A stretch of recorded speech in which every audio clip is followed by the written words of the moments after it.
Selamat petang saudara-saudari di dalam Tuhan. Sebelum kebaktian matahari terbenam ini dimulai, untuk yang membawa handphone, silakan di silent ataupun dimatikan suaranya agar tidak mengganggu jalannya kebaktian. Terima kasih.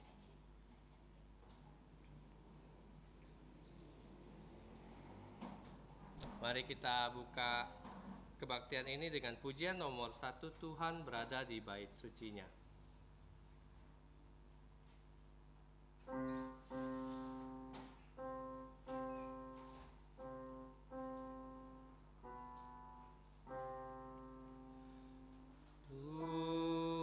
Tuhan berada di bait sucinya,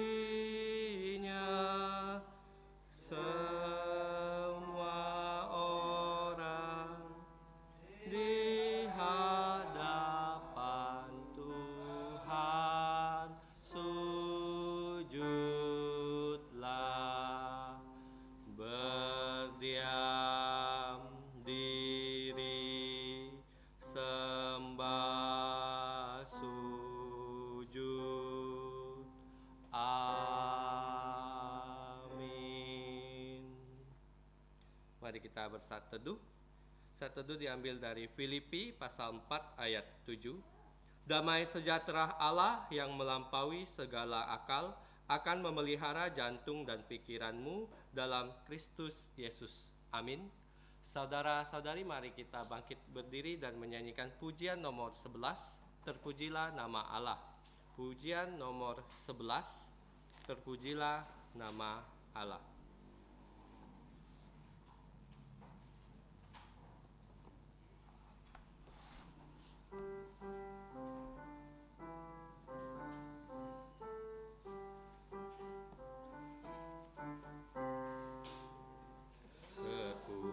Terpujilah nama Allah di tempat yang tinggi, yang utus Yesus ke dunia menebus manusia.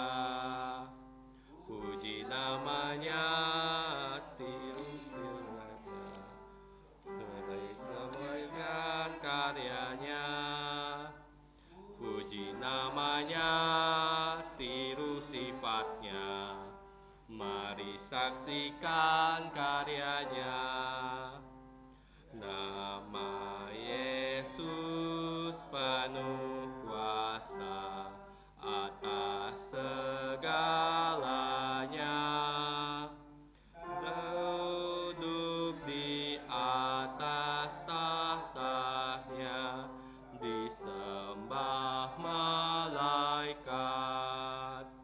Puji namanya, tiru sifatnya, mari saksikan karyanya.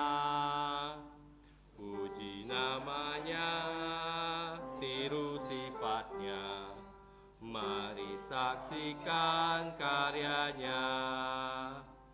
Nama Yesus sangat ajaib, dialah Raja damai yang memerintah segala bangsa sampai selamanya.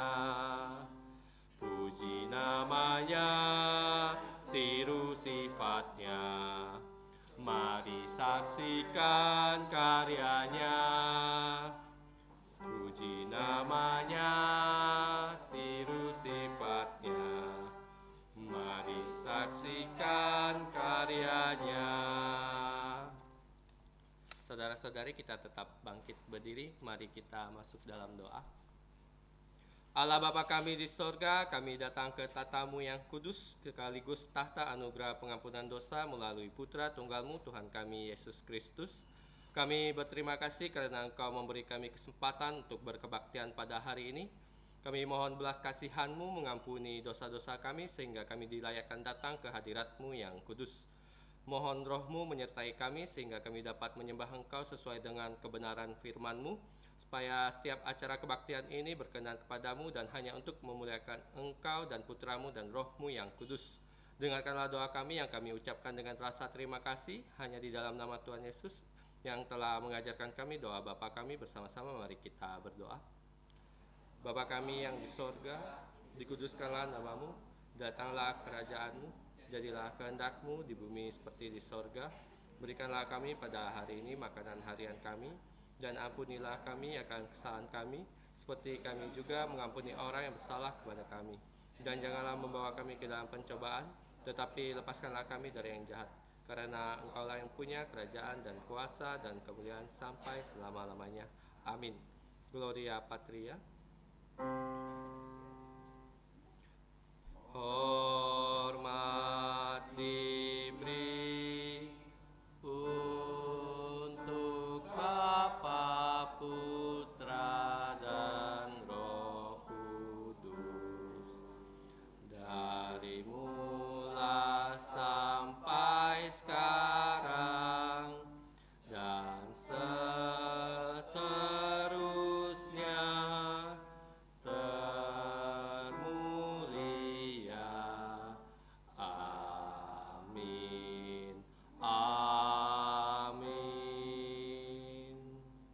Duduk. Saudara-saudari, tiba saatnya kita membuka firman Tuhan yang diambil dari 2 Korintus pasal 4 ayat 16 sampai pasal 5 ayat 21. 2 Korintus pasal 4 ayat 16 sampai pasal 5 ayat 21. Kita akan membacanya secara bertanggapan, dan 2 ayat terakhir kita akan baca bersama-sama.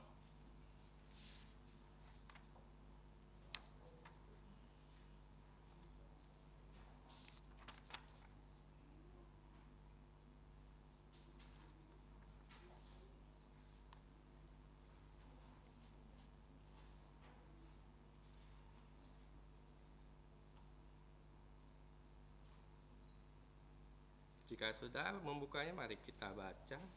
Beginilah bunyi firman Tuhan. Sebab itu kami tidak tawar jantung, tetapi meskipun manusia lahiriah kami semakin merosot, namun manusia batiniah kami diperbaharui dari hari ke hari. Sebab penderitaan ringan yang sekarang ini mengerjakan untuk kami kemuliaan kekal yang lebih segala-galanya jauh lebih besar daripada penderitaan kami. Sebab kami tidak memperhatikan yang kelihatan, melainkan yang tak kelihatan, karena yang kelihatan adalah sementara, sedangkan yang tak kelihatan adalah kekal. Karena kami tahu bahwa jika kemah tempat kediaman kita di bumi ini dibongkar, Allah telah menyediakan suatu tempat kediaman di sorga untuk kita, suatu tempat kediaman yang kekal, yang tidak dibuat oleh tangan manusia. Selama kita di dalam kemah ini, kita mengeluh karena kita rindu mengenakan tempat kediaman sorgawi di atas tempat kediaman kita yang sekarang ini. Sebab dengan demikian kita berpakaian dan tidak kedatapan ke telanjang. Sebab selama masih diam di dalam kemah ini, kita mengeluh oleh beratnya tekanan, karena kita mau mengenakan pakaian yang baru itu tanpa menanggalkan yang lama, supaya yang fana itu ditelan oleh hidup. Tetapi Allah lah yang justru mempersiapkan kita untuk hal itu dan mengaruniai roh kepada kita sebagai jaminan segala sesuatu yang telah disediakan untuk kita.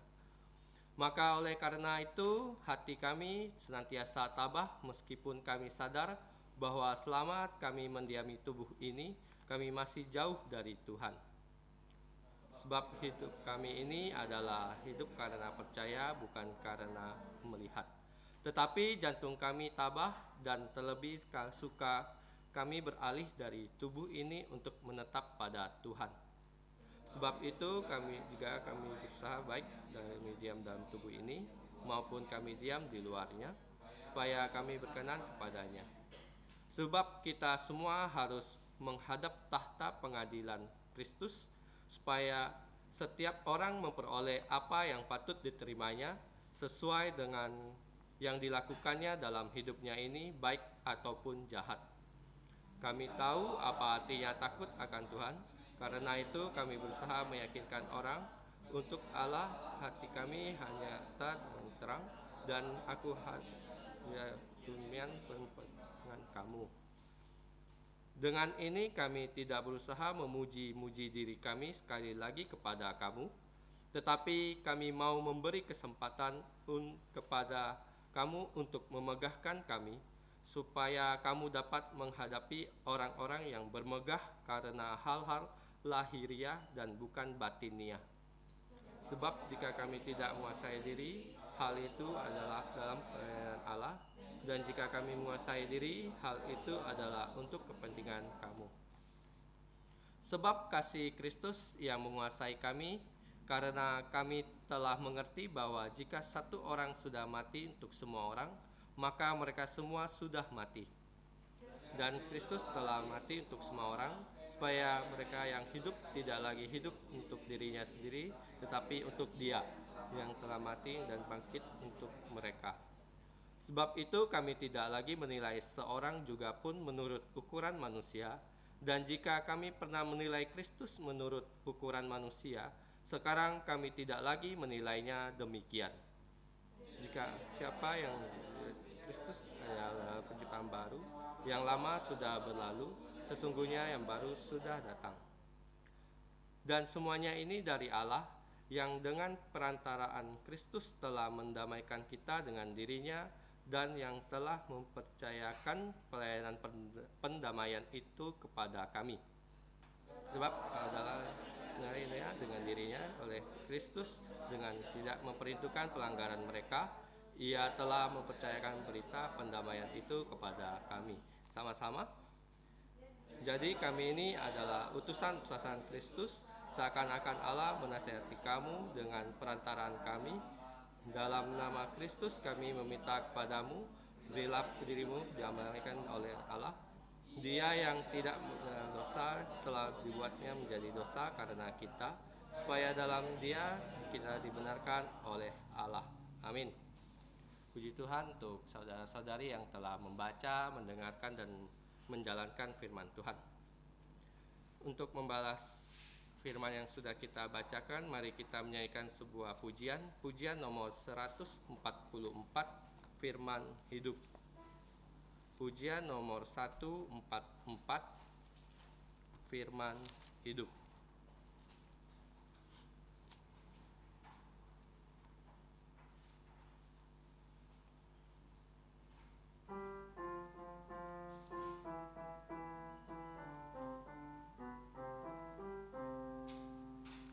Firman Khalik semesta, ajaib firman hidup, yang mengasuh makhluknya, ajaib firman hidup.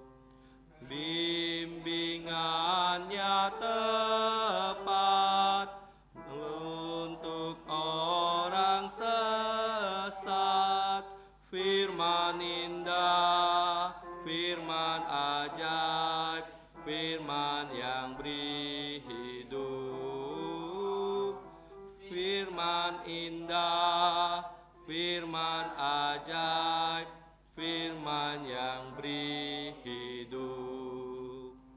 Firman Putra mulia, ajaib firman hidup, yang menyampaikan kurnia, ajaib firman hidup. Oleh darah kudus, dosamu ditebus. Firman indah, firman ajaib, firman yang beri hidup. Firman indah, firman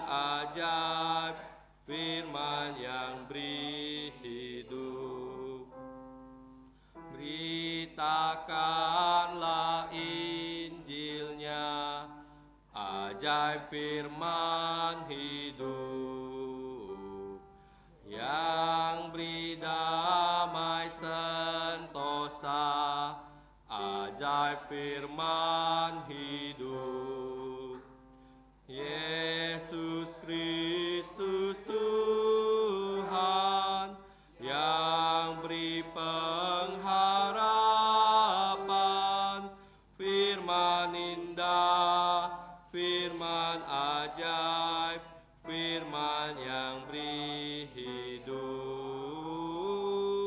firman indah, firman ajaib, firman yang beri hidup. Selanjutnya kita lihat ayat hafalan kita yang terdapat di buletin.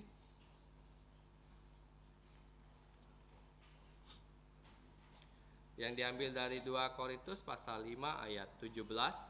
Kita akan membacanya sebanyak 2 kali dan kali ketiga kita akan mencoba menghafalkannya.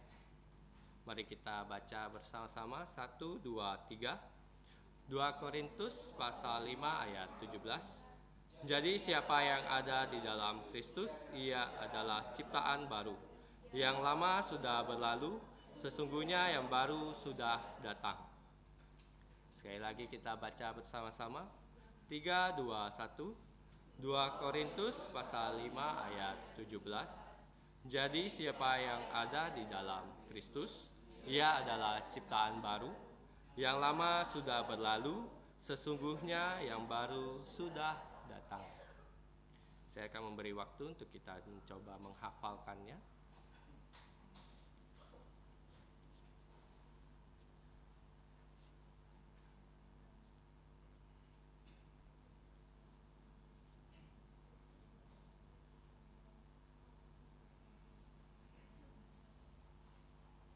Mari kita coba. 3, 2, 1. 2 Korintus pasal 5 ayat 17. Jadi siapa yang ada di dalam Kristus, ia adalah ciptaan baru. Yang lama sudah berlalu, yang sesungguhnya yang baru sudah datang. Amin. Saya mengingatkan untuk saudara-saudari untuk dapat membawa pulang buletin gereja ini agar kita dapat menghafalkan ayat hafalan ini masing-masing di rumah. Selanjutnya warta gereja, saudara-saudari dapat melihat tugas-tugas untuk minggu depan di dalam buletin gereja. Warta gereja yang pertama, kebaktian pengucapan syukur atas pernikahan Yunis dan Danwin akan diadakan pada hari Selasa 23 September pukul 6 sore di Gereja Gapi Kalvari Kuburaya. Untuk saudara-saudari yang ingin mengikuti kebaktian ini, silakan mendaftarkan diri kepada PI Jakaria. Terima kasih. Selanjutnya, kebaktian remaja pemuda akan diadakan tanggal 16 September. 30 September ini yang dilaksanakan pada 30 September ini pukul jam 6 sore juga di Gereja Gapi Kalvari. Selanjutnya, apakah ada yang pertama kali hadir? Jika tidak ada, kita doakan agar Tuhan menambahkan jiwa-jiwa baru di gereja ini. Selanjutnya kita akan memberikan persembahan. Untuk kantong persembahan akan dibawakan oleh saudari Lucy. Sambil menjalankan persembahan, mari kita menyanyikan pujian nomor 49, Ku bersyukur ia tebusku. Pujian nomor 49, Ku bersyukur ia tebusku.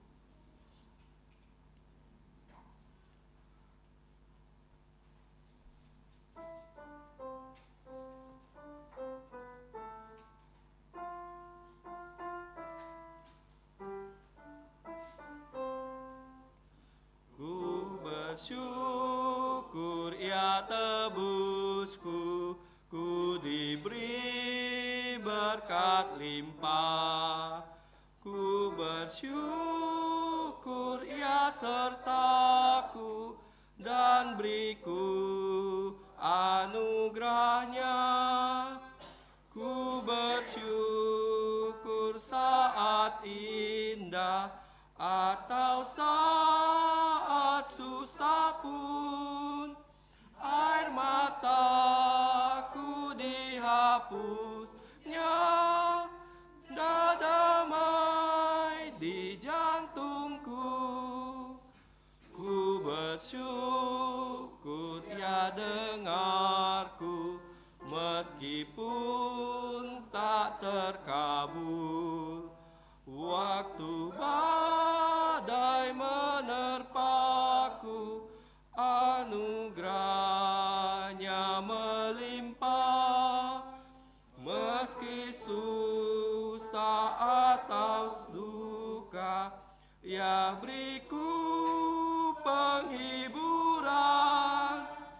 Rahmat-Nya selalu sertaku, kasih-Nya iringiku.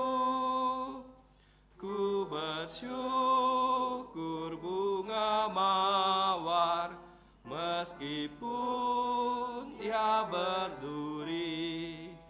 Ku bersyukur diberkati, pengharapanku diberi.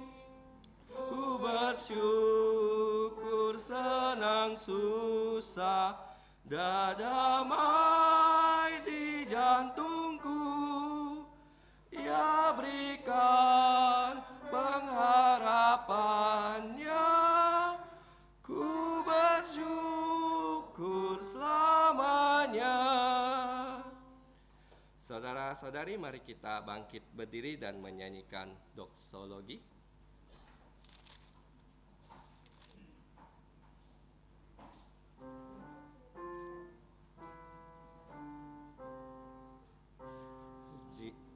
Puji Allah, sumber berkat.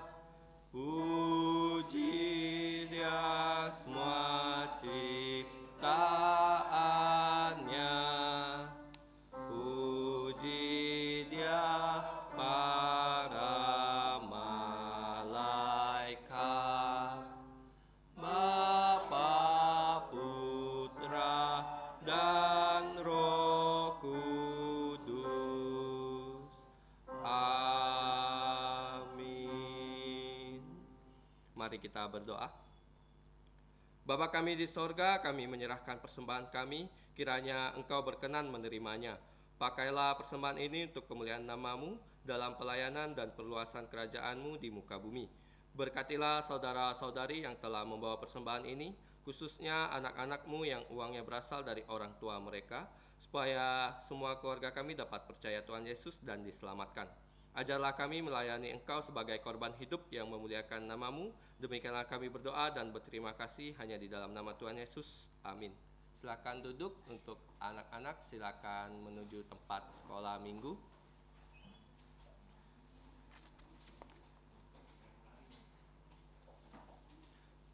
Selanjutnya kita akan mendengarkan firman Tuhan yang akan disampaikan oleh PI Zakaria dengan tema pelayanan pendamaian. Kepada hambanya kami persilahkan.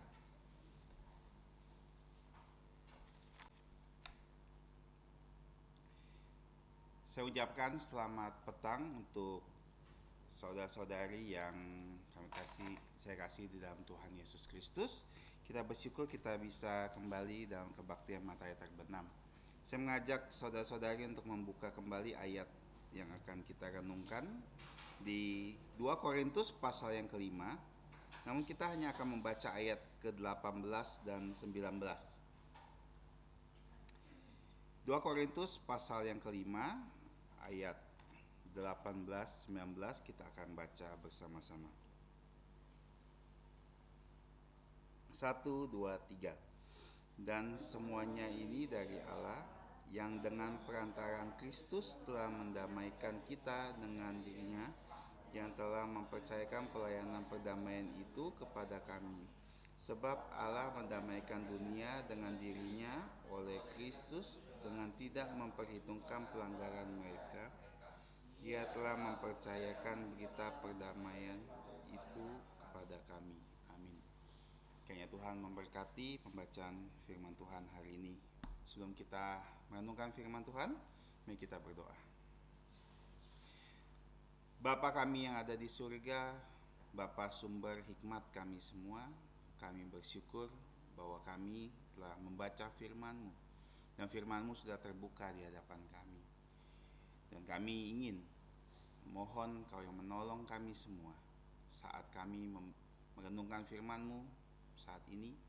Kau yang berikan kami pengertian, hikmat, bijaksana, sehingga kami bisa memahami firman-Mu dengan baik.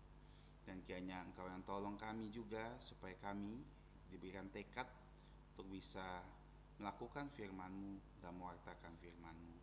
Tolong hamba-Mu yang penuh keterbatasan ini sehingga bisa menyampaikan firman-Mu yang sangat luar biasa, tidak terbatas dengan kata-kata yang terbatas.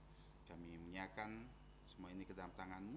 Kami mohon ampun atas dosa pelanggaran kami, di dalam nama Tuhan Yesus Kristus.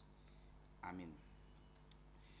Ada seorang bernama Gladys Aylward. Dia adalah seorang pembantu rumah tangga di Inggris.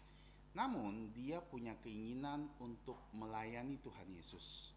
Dia ingin masuk dalam sekolah misi.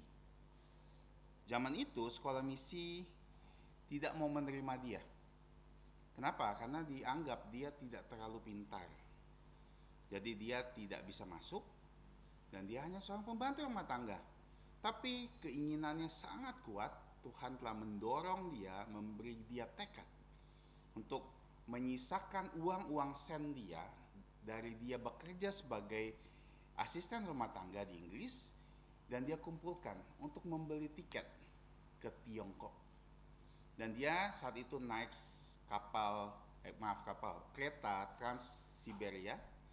Dan saat itu adalah jalur yang sangat berbahaya karena zaman itu masih zaman perang. Tahun 1902 dia lahir, 1970 dia masih zaman perang. Ya, tahun 1960, 50-an seperti itu. Jadi, saat itu dia nekat untuk pergi ke sana, dan semua orang bilang dia gila, dia bodoh, dia tidak waras. Kenapa dia menghabiskan uangnya untuk cuma pergi ke Tiongkok? Nah, sampai di Tiongkok dia bertemu dengan seorang misionari tua dan dia bekerja bersama, melayani bersama di sana. Dan mereka mempunyai penginapan di mana mereka mengungsikan orang yang membutuhkan tempat tinggal, bahkan anak-anak yatim. Sampai bahkan ada beberapa pemerintah melihat gerakan ini dan dia dijadikan duta kaki, disebut kaki karena zaman itu ada pemasungan, jadi dia sebagai dutanya. Nah, singkat cerita, pengorbanan paling besarnya adalah ketika di zaman perang antara Tiongkok dan Jepang, dia bisa membawa lebih dari 100 anak yatim menuju ke pegunungan puluhan kilometer, memimpin anak-anak yatim ini supaya terhindar dari bahaya. Kalau dibilang dia itu sakit, dia itu dia sudah tua, tapi dia tetap melakukannya. Kenapa ya? Kalau kita pikir ada orang seperti itu yang rela mengorbankan seluruh hidupnya hanya untuk pelayanan itu. Dan kita akan melihat ternyata alasannya sederhana. Alasannya adalah karena kasih Kristus yang melampaui segala batas telah mendorong dia, menguasai dia, sehingga dia melihat orang-orang di Tiongkok itu bukan sebagai orang asing, tapi sebagai setiap jiwa yang membutuhkan perdamaian. Perdamaian dengan Allah. Hari ini kita akan membahas pelayanan perdamaian. Dan di ayat-ayat ini kita akan melihat 3 alasan basic kenapa misi pelayanan ini sangat penting. Dan kita akan melihat bagaimana Rasul Paulus juga melakukannya. Dimulai dari ayat yang ke-14, 15, 16, 17, dan 18, 19. 2 ayat. Dan saya membaginya menjadi 3 bagian. Dan 3 bagian ini saya sebut 3M. Pertama, motivasi. Kedua, metamorfosis. Ketiga, misi. Di 3 hal ini kita akan lihat bagaimana Rasul Paulus menjelaskan kenapa seperti itu. Di ayat sebelumnya kalau kita baca ya, di ayat 13. Sebab jika kami tidak dapat menguasai diri, hal itu adalah dalam pelayanan Allah. Dan jika kami menguasai diri, hal itu adalah untuk kepentingan kamu. Nah, di sini ada hal yang menarik, ada sebuah frasa dalam bahasa Yunani yang diartikan dalam bahasa Inggris itu beside ourselves atau beside himself. Artinya apa? Kalau idiom ini ada idiom Yunani yang dianggap seorang yang irasional, orang yang tidak masuk akal, atau bahkan kasarnya seorang yang gila. Jadi Rasulullah bilang, sebab jika kami disangka gila, sederhananya seperti itu adalah pelayanan Allah. Kalau orang anggap kami gila nih, kenapa dianggap gila? Kalau kita lihat berbagai macam yang dihadapi Rasul Paulus, kalau kita pakai rasional manusia biasa, kita mungkin rasanya dia benar-benar gila. Penderitaan dia tiada akhir loh, sejak dia melayani. Bayangkan, dia dulu adalah seorang yang sangat leader, pemimpin orang Yahudi, yang sangat disegani, dikagumi. Semua orang ingin seperti dia. Tapi begitu ditemukan sama Yesus, dipanggil Yesus, dia menjadi seorang yang berubah total. Sehingga dia dimusuhi, dia dibenci, dia mau dibunuh, dia dipenjara. Dan kita sudah lihat, sudah pelajari berapa kali list bagaimana dia menderita. Dan di antara semua penderitaan itu kita bisa melihat di beberapa ayat sebelumnya kita sudah belajar bagaimana walaupun dia hampir mati, dia didesak segala, dihimpit, dibanting, tapi dia tetap bertahan. Demi apa? Demi Injil. Dan kalau orang manusia biasa mendengar hal ini, seperti Gladys tadi, bukankah gila? Hanya demi Injil, kamu rela korbankan nyawa kamu. Dan di sini dikatakan juga, dan jika kami menguasai diri, artinya kalau kamu anggap sound mind, sober, waras, itu untuk kepentingan kamu, supaya kamu lihat bahwa kami ini bukan gila, kami ini masuk akal. Kenapa kami melakukan semua itu? Buat kamu, supaya Injil diberitakan ke kamu, supaya pelayanan ini sampai ke kamu. Tapi ketika semua orang anggap kami gila, itu demi apa? Pelayanan kepada Tuhan. Pelayanan seperti apa? Pelayanan perdamaian yang akan dipercayakan dan telah dipercayakan kepada kita semua, bukan hanya Rasul Paulus, bukan hanya tim Rasul Paulus, tapi semua orang percaya, yaitu kita semua yang ada di sini. Jadi apa yang mendasari Rasul Paulus bisa melakukan itu? Dan semua banyak misionari yang rela mati, rela mengorbankan dirinya, rela untuk menyerahkan seluruh hidupnya buat Tuhan. Untuk apa? Supaya Injil diberitakan ke seluruh dunia, supaya orang diperdamaikan dengan Allah. Karena dosa, semua manusia punya konflik dengan Allah, musuh-musuh Allah.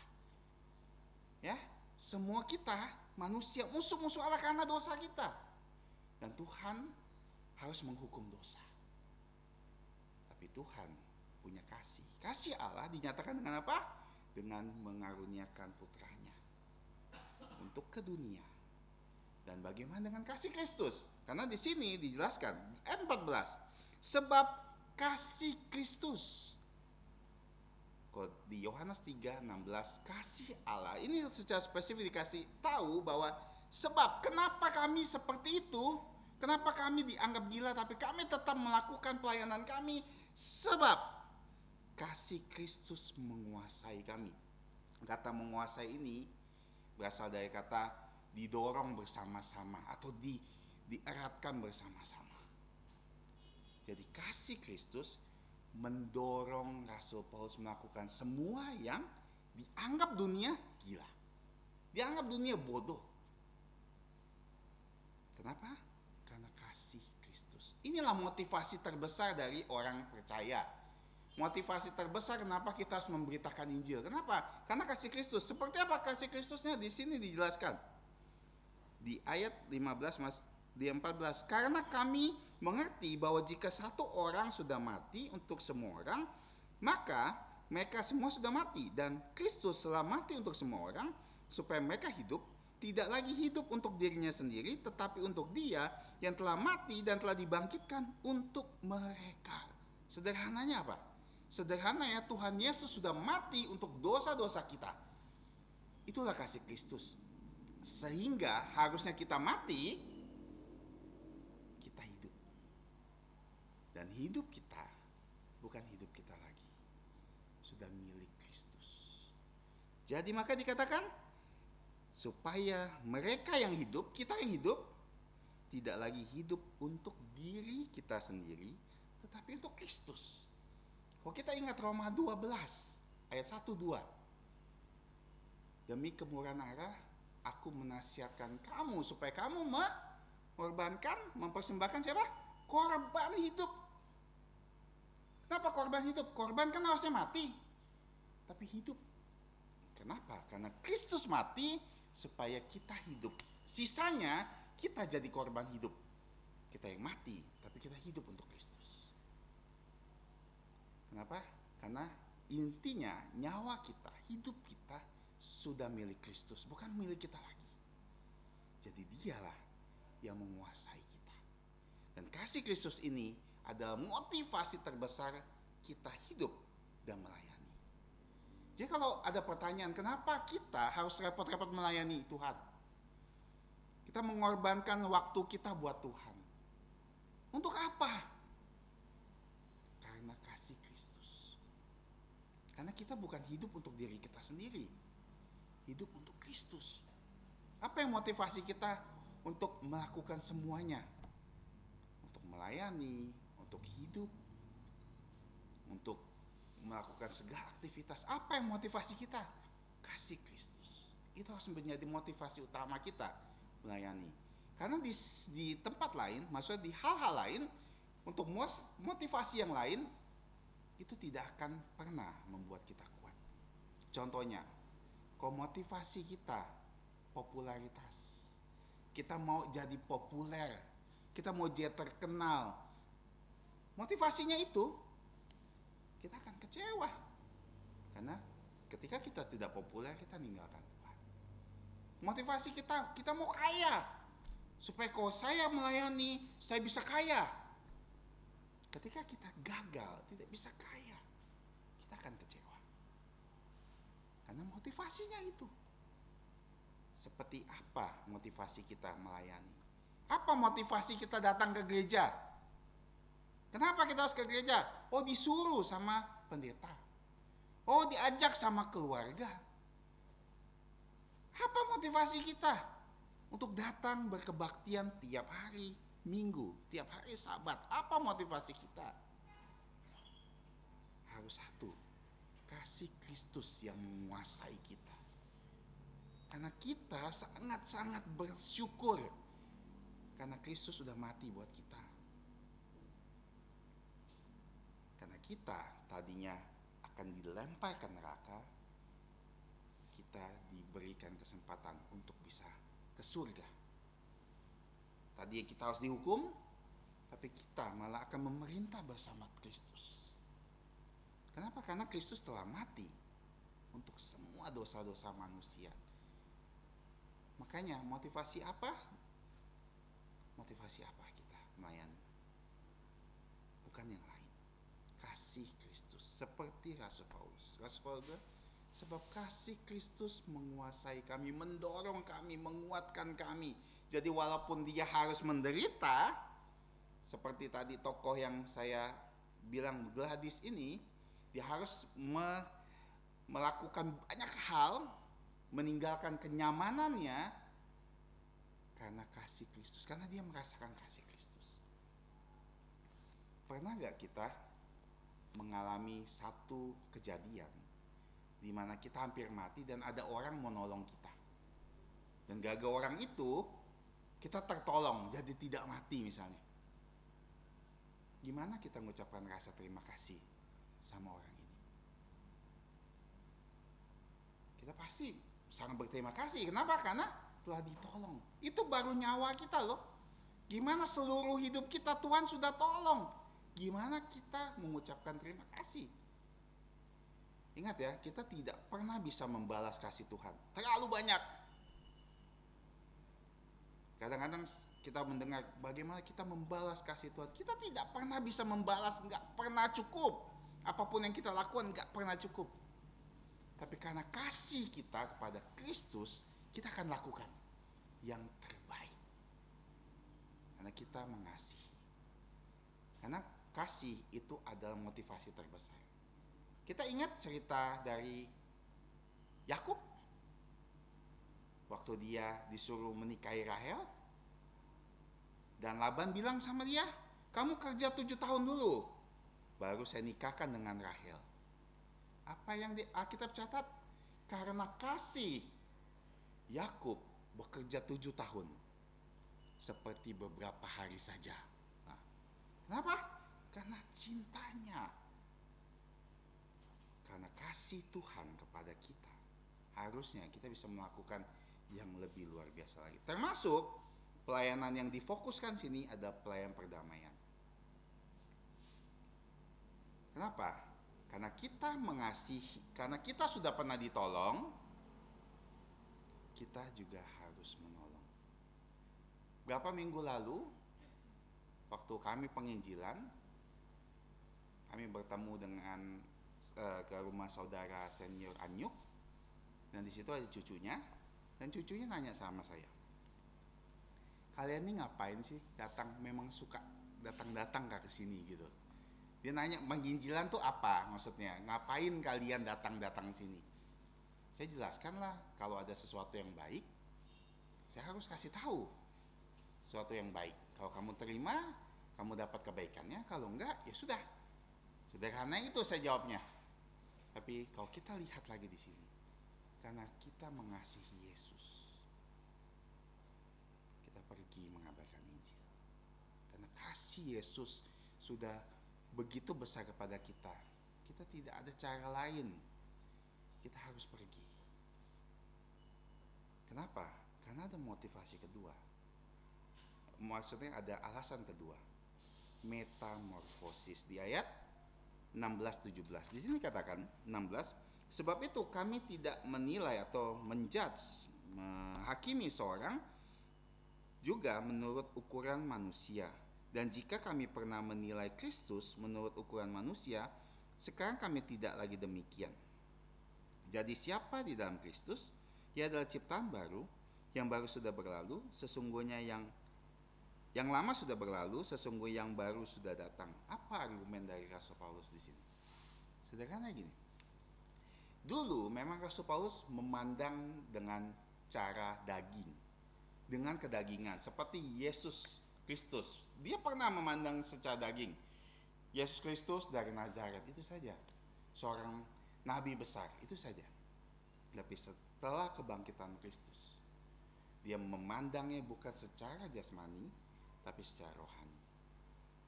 Dan di sini, apa yang menjadi fokus dari Rasul Paulus? Walaupun ayat ini sering kita bilang, kita sebagai ciptaan baru, seperti yang kita pernah pelajari, kita ditransformasi setiap hari demi tiap hari. Di sini menjelaskan tentang orang yang sudah menjadi pengikut Kristus. Maka dikatakan, jadi siapa yang ada dalam Kristus adalah ciptaan yang baru. Kita semua yang sudah percaya Yesus, kita jadi ciptaan yang baru. Yang lama sudah berlalu, yang baru sudah datang. Artinya, dulu kita cinta dengan dunia. Dulu kita cinta dengan segala sesuatu yang ada di belakang kita. Tapi kita sekarang mencintai Tuhan. Dulu kita hanya melakukan apa yang kita inginkan. Tapi kita berubah menjadi apa yang Tuhan inginkan. Tapi di sini sudut pandang lain yang ingin dikasih tahu sama Rasul Paulus seperti ini. Kami menilai orang selama ini secara jasmani. Tapi sekarang kami punya cara pandang baru. Metamorfosis, perubahan cara pandang baru. Bahwa setiap orang itu bukan hanya manusia biasa, tapi setiap orang adalah musuh Allah yang harus didamaikan dengan Allah. Setiap kita bertemu dengan orang asing, kita memandangnya bukan lagi secara daging, suku dia, ras dia, status sosial dia, tapi kita memandang apakah dia sudah tahu tentang Kristus. Apakah dia anak-anak Allah. Apa dia sudah menerima keselamatan. Itu yang kita pandang dari orang lain. Kenapa? Karena dia tahu, kalau kamu adalah milik Kristus, kamu menjadi ciptaan baru. Makanya setiap orang yang ditemui sama Rasul Paulus, dia akan melihat sebagai seperti ini. Kamu ciptaan baru bukan? Kamu ciptaan baru bukan? Kenapa? Kalau kamu ciptaan baru, kamu akan berubah. Kamu akan punya metamorfosis. Kamu akan berubah dari ulat menjadi kupu-kupu. Berubah. Kamu akan menjadi orang yang baru. Dan ini fokusnya. Kenapa? Karena inti dari perdamaian ini, ketika seseorang menerima Yesus Kristus, dosanya dihapus, dia akan berubah menjadi anak-anak Allah. Hidupnya akan berubah. Dan kita menginginkan semua itu. Jadi ketika kita lihat orang lain, ketika lihat saudara kita, lihat orang tua kita, papa kita, mama kita, lihat teman-teman kita, kita tidak boleh lagi lihat secara manusia aja, daging. Bahwa oh iya dia teman saya, oh dia saudara saya, dia papa saya, dia mama saya, dia kakek saya, dia nenek saya, dia teman saya, dia rekan kerja saya, teman di sekolah saya. Itu saja yang kita lihat. Tidak boleh. Kita harus punya sudut pandang baru, cara pandang baru melihat manusia. Apakah dia ciptaan yang baru? Kenapa? Karena misi kita adalah mendamaikan mereka dengan Allah. Misi kita kasih tahu dia tentang Kristus. Misi kita kasih tahu Injil kepada mereka. Alasan kedua, sudut pandang baru, identitas baru. Kenapa? Karena kita punya identitas baru, sudut pandang kita pun baru. Melihat manusia. Makanya, misi yang ketiga adalah misinya. Apa misi dari pelayanan ini? Di ayat 18-19. Dan semua itu dari Allah yang dengan perantaran Kristus telah mendamaikan kita dengan dirinya dan telah mempercayakan pelayanan pendamaian itu kepada kami. Sebab Allah mendamaikan dunia dengan dirinya oleh Kristus dengan tidak memperhitungkan pelanggaran mereka. Ia telah mempercayakan berita pendamaian itu kepada kami. Nah, sederhananya poin ketiga, alasan kenapa misi ini penting, pelayanan pendamaian ini penting adalah karena ini misi yang Tuhan nyatakan buat kita dan percayakan buat kita. Pertama, kita harus tahu bahwa sumber pendamaian itu dari Allah. Dan semua ini dari Allah. Jadi bukan manusia. Bukan usaha manusia. Tetapi semata-mata adalah anugerah Tuhan. Jadi kita bisa diperdamaikan dengan Allah, itu anugerah dari Tuhan. Lalu di sini dikatakan lagi yang dengan perantaran Kristus telah mendamaikan kita dengan dirinya dan telah mempercayakan pelayanan pendamaian itu kepada kita. Nah, dipercayakan seperti telah diberikan untuk didelegasikan. Delegasi, tahu gak delegasi? Seperti duta besar. Nanti minggu depan ini ada kata utusan-utusan, itu ambasador, seperti duta besar Allah untuk manusia. Nah, maka di sini katakan kita dipercayakan hal itu. Jadi Injil bukan dipercayakan kepada malaikat. Coba kita bayangkan kalau Injil itu dipercayakan kepada malaikat, betapa mudahnya orang akan percaya Injil, betul gak? Malaikat datang, wah, halo, percaya Tuhan Yesus, wah, lihat cahaya berkilau, pasti langsung iya, percaya. Ya kan? Malaikat gak akan ditimpukin batu, malaikat gak akan diusir, malaikat gak akan dianiaya. Mau aniaya malaikat mana bisa? Satu malaikat aja bisa ngalahin ratusan ribu orang. Iya kan? Kenapa nggak dipercayakan kepada malaikat? Kan? Kok kita pikir ya, kenapa nggak dipercayakan malaikat? Tapi Tuhan mau percayakan kepada kita. Kenapa? Karena malaikat ketika mereka jatuh dalam dosa, seperti Lucifer dan antek-anteknya, mereka tidak bisa bertobat. Sedangkan kita bisa bertobat dan telah bertobat. Makanya begitu kita bisa dipercayakan, waktu kita menginjili, kita bisa menginjil dari hati kita yang terdalam. Karena kita sudah merasakan sendiri.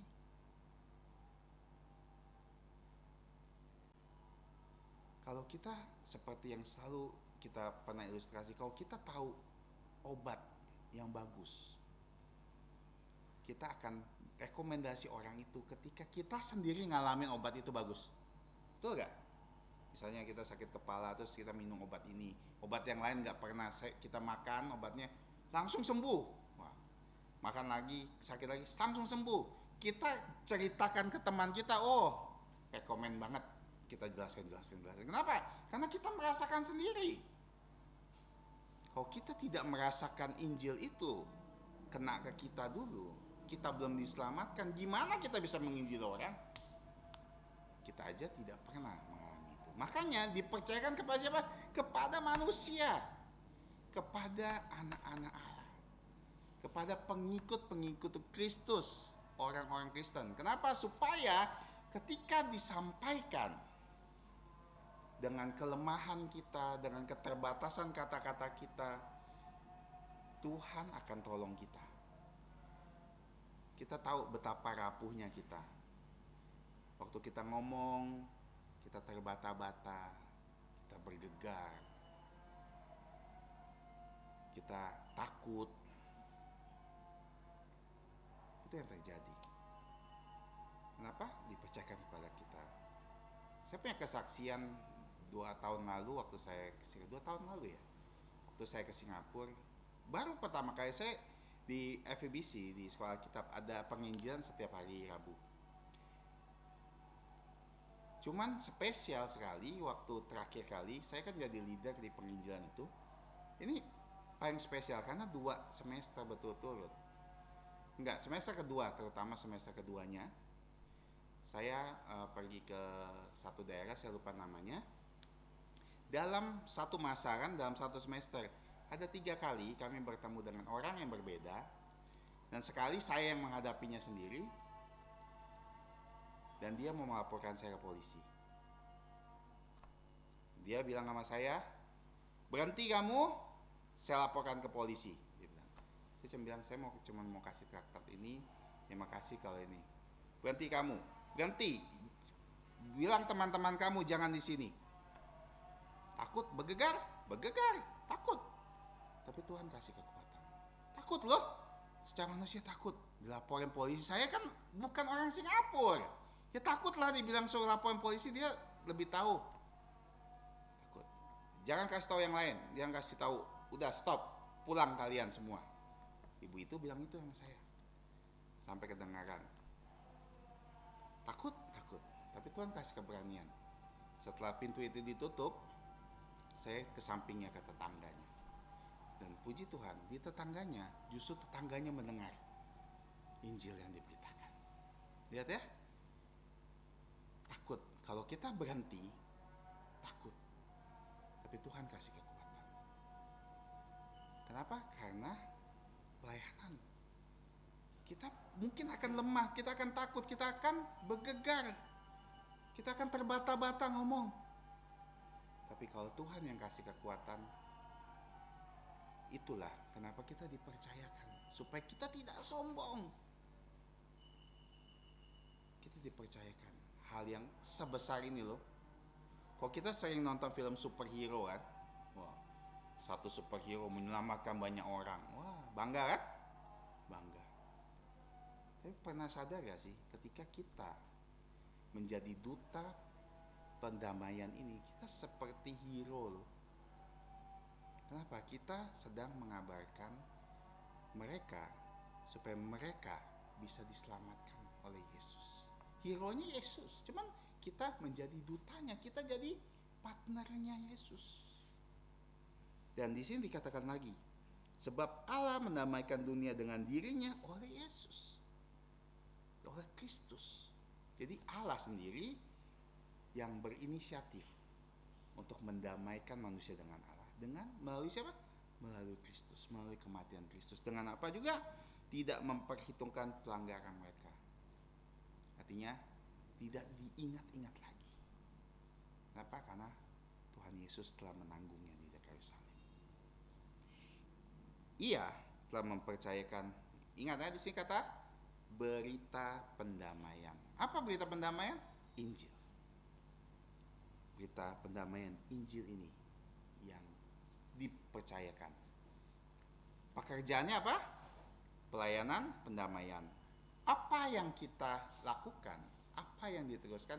Beritanya Injil itu sendiri. Kenapa? Karena dunia ini perlu Kristus. Pertanyaannya adalah, apakah kita mau dan selalu ingin mendamaikan orang? Apa yang memotivasi kita melayani?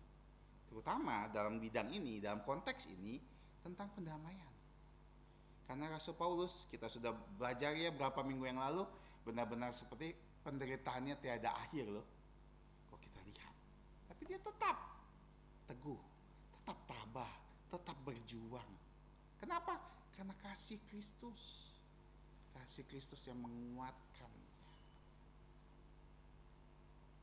Dan ketika dia tahu, cara pandang dia berubah. Melihat setiap orang bukan lagi soal status sosial, bukan status ekonomi, bukan lagi hal-hal kedagingan. Bukan daging, tapi rohani. Apa hal rohani? Apakah orang ini sudah percaya Yesus belum? Orang itu sudah percaya Yesus belum? Bapak saya sudah percaya Yesus belum? Suami saya sudah percaya Yesus belum? Istri saya sudah percaya Yesus belum? Teman saya sudah percaya Yesus belum?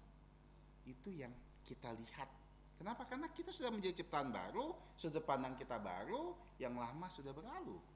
Dan kita mau orang yang kita injili, Tuhan akan tolong sehingga mereka bisa menerima Injil. Dan mereka bisa didamaikan.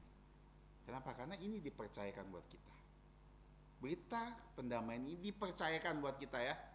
Bukan cuman buat hamba-hamba Tuhan, bukan hanya pengabar-pengabar Injil. Semua kita pengabar Injil.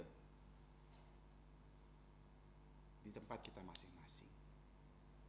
Di keluarga kita masing-masing, di sekolah kita, di kantor kita. Kabarkan Injil. Lewat kata dan lewat tindakan. Karena tindakan kita harus selaras dan sepadan dengan berita Injil. Ya. Jadi saya pernah punya kesaksian juga. Dulu di kantor saya, saya pernah bekerja di Jakarta. Dia orang sebelum saya, ini katanya sangat luar biasa. Setiap hari ke kantor bawa Alkitab. Wow, mantap ya? Pernah bawa Alkitab gak kantor lu sih? Nah kan? Dia bawa Alkitab ke kantor. Setiap kali baca Alkitab, tapi dia tidak melakukan pekerjaannya. Nggak kerja. Sampai dia kena tegur sama bos. Saya hire kamu buat bekerja. Kamu boleh baca Alkitab waktu senggang, waktu istirahat. Tapi kamu melalaikan pekerjaan kamu. Kelihatannya bagus, sangat rohani. Tapi malah jadi batu sandungan hidupnya. Semua orang pada lihat dia. Lihat ya, jadi Injil tuh bukan hanya mulut kita berkata, tapi hidup kita, seluruh hidup kita harus menjadi Alkitab yang terbuka yang bisa dibaca orang. Mereka baca dengan cara itu, dengan hidup kita. Oke, kita hidup harus berpadanan dengan berita Injil. Hari ini kita belajar 3. Apa yang menjadi alasan kita harus menjadi terlibat dalam pelayanan pendamaian? 1, motivasinya. Kenapa? Karena ada motivasi terbesar, bahkan untuk hidup kita sendiri ya, bukan hanya untuk pelayanan, hidup kita sendiri harus kasih Kristus yang menguasai kita. Sehingga kita tidak hidup untuk diri kita sendiri, tapi untuk Kristus. Jadi kalau kita di rumah, kita masak, kita bukan masak hanya untuk keluarga kita, tapi masak untuk Kristus. Maksudnya apa? Kamu lakukan yang terbaik dengan kasih Kristus yang menguasai kita. Kita belajar jadi pelajar terbaik. Kenapa? Demi kemuliaan nama Kristus. Bukan hanya semata-mata untuk ranking kamu, nilai kamu, bukan. Tapi untuk Kristus. Supaya orang bisa lihat kesaksian kita dan bisa lihat, oh, saya adalah anak-anak Kristus yang rajin. Memang harus rajin. Di kantor kita menjadi yang terbaik. Bukan karena untuk dapat promosi, tapi supaya kita bisa mempromosikan Kristus kepada semua. Lalu kita juga lihat cara pandang kita berbeda. Lalu terakhir, misi kita sudah kita dikasihkan semua manusia, bukan malaikat. Sebagai penutup, kesaksian lagi dari saya. Ini saya pernah saksikan dulu waktu saya menginjil, waktu saya belum menikah. Saya menginjil pertama kali. Saya menginjil seorang wanita Indonesia. Dia agama seberang kita. Saya didatang, katanya ada orang mau ketemu saya. Kenapa? Saya bilang, nggak tahu, dia mau ketemu saya. Oke. Jadi ternyata berapa minggu sebelumnya saya pernah datang untuk menginjil dia, tapi cuman kebuka sedikit gitu kan. Saya pernah nginjili dia. Dan saya bilang, kita semua adalah musuh dari Allah. Saya bilang gitu loh, kita musuh dari Allah. Oke, hanya Tuhan yang bisa mendamaikan, Kristus mendamaikan kita. Jadi dia itu gak tenang selama 2 minggu atau 3 minggu. Kenapa? Setiap malam dia bilang, saya musuh Tuhan, saya musuh Tuhan, saya musuh Tuhan. Jadi saya dipanggil, benar-benar dipanggil loh. Ketemu lagi, katanya kita ke blok sana lagi, kita balik lagi ke blok sana. Ada orang Indonesia yang kemarin kamu temui, dia pengen ngomong sama kamu. Dia ngomong, ajak saya masuk. Dan dia minta jelaskan kenapa saya ngomong gitu katanya. Saya gak bisa tenang selama 3 minggu. Saya jelaskan tentang Injil dengan dia, tentang bagaimana Tuhan mendamaikan kita. Percaya? Saya tidak tahu apa dia percaya. Yang saya tahu, anaknya ke gereja gara-gara itu. Anaknya dengar. Anaknya nih, dia menikah dengan orang Singapura. Nah, anaknya tuh bisa bahasa Indonesia, bisa bahasa Inggris. Ya, anaknya mendengar. Akhirnya anak ini gereja, ada preacher namanya preacher Samuel Go. Nah, dia yang follow up akhirnya bawa ke True Life. Kenapa? Karena memang saya maksudnya menginjili mamanya. Mamanya sampai terakhir saya ingat dia masih menolak Kristus. Suaminya meninggal kena kanker di sini. Saya ingat dia bolong kanker sini. Karena saya semenjak itu sering kunjungi dia untuk follow up anaknya. Karena anaknya tuh antara bisa bahasa Inggris, bahasa Indonesia. Jadi saya dengan Samuel Go dulu, kami setiap Rabu, setiap ke blok itu kami akan mampir ke sana. Dan akhirnya dia ke gereja. Sampai saya balik ke Indonesia, saya dengar masih ke gereja. Sekarang saya tidak tahu kabarnya seperti apa, tapi ketika kita melakukan sesuatu, orang sadar loh bahwa kita ini musuh dari Allah. Tuhan bisa pakai kita untuk mengabarkan Injil. Karena kasih Kristus menguasai kita. Mari kita berdoa. Bapa kami yang di surga, terima kasih untuk kebaikan-Mu hari ini. Kami boleh belajar firman-Mu. Kiranya Engkau tolong kami sehingga kami sungguh-sungguh bisa menjadi pelayan-pelayan-Mu, utusan-utusan untuk pelayanan pendamaian ini. Sehingga kami bisa melihat setiap orang membutuhkan Kristus dalam hidup kami. Dan tolong kami supaya kami hidup bagi Kristus dan kami tidak hidup untuk diri kami sendiri.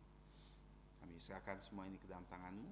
Ampuni kami akan dosa pelanggaran kami dalam nama Tuhan Yesus. Amin. Kita akan mengakhiri dengan bangkit berdiri dan kita memuji Tuhan 212. Hidup bagimu. 212 kita bangkit berdiri. Kita akan menyanyikan hanya 3 ayat, yaitu ayat pertama, kedua dan keempat. 1, 2, 4.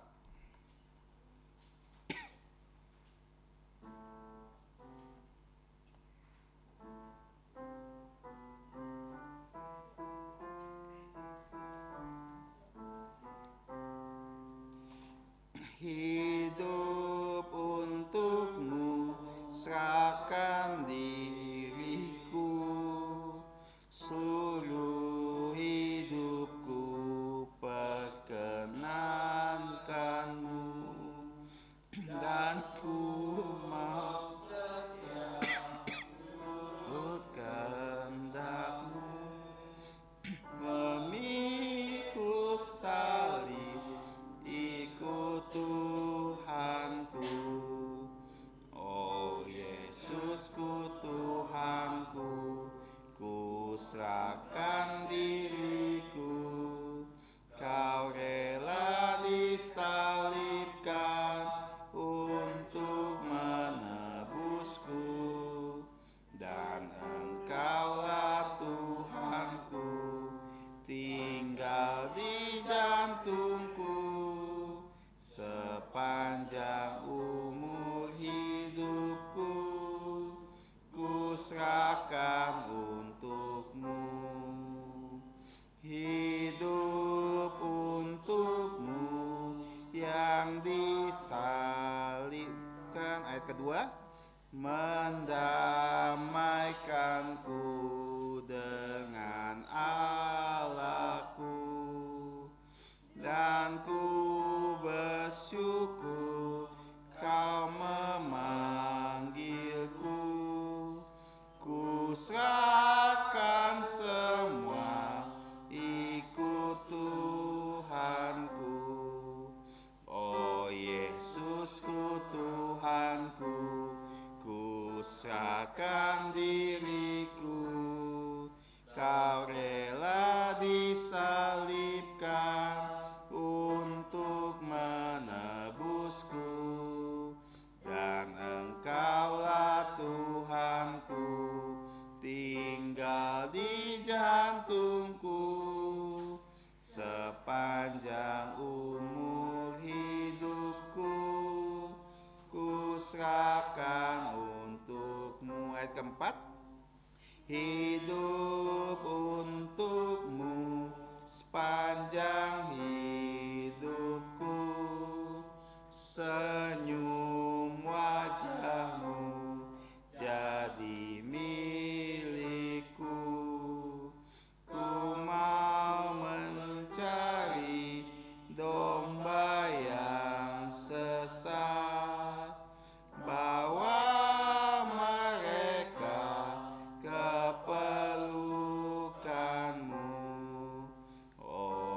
Yesusku Tuhanku, ku serahkan diriku.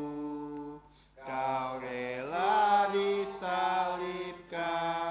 untuk menebusku, dan Engkaulah Tuhanku, tinggal di jantungku sepanjang umur hidupku, ku serahkan untukmu. Untuk doa berkat, undang Gembala Sidang.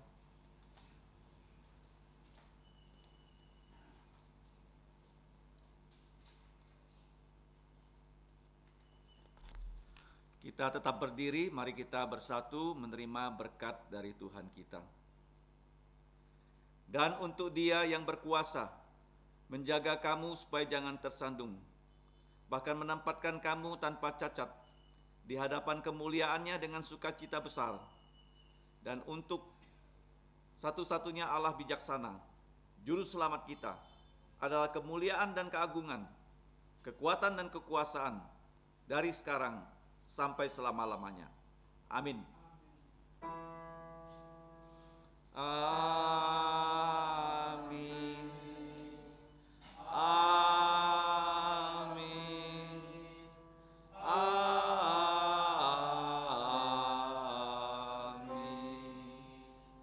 Amin. Silakan duduk, doa teduh.